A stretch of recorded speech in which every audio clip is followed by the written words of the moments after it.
مسلمانوں سے نفرت اسلاموفوبیا گھناؤنا فعل ہے جس سے ہر ایک کو نقصان ہوتا ہے، لیکن مسلمان خواتین پر اس کے اثرات مردوں کی بنسبت زیادہ تر شدید ہیں۔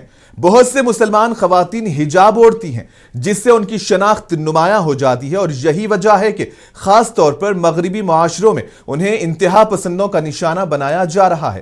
ماسکو میں 2 مسلم خواتین کو میٹرو میں حجاب اور نقاب استعمال کرنے پر نشانہ بنایا گیا۔ ان کے ساتھ بدسلوکی کی جا رہی تھی کہ اسلام کی بہادر شہزادیوں نے اسلاموفوبیا کے خلاف جم کر اپنا دفاع کیا اور یہ ثابت کیا کہ اسلام کی شہزادیاں اپنی عصمت اور اسلام کے اصولوں کی کس طرح سے حفاظت کر سکتی ہیں۔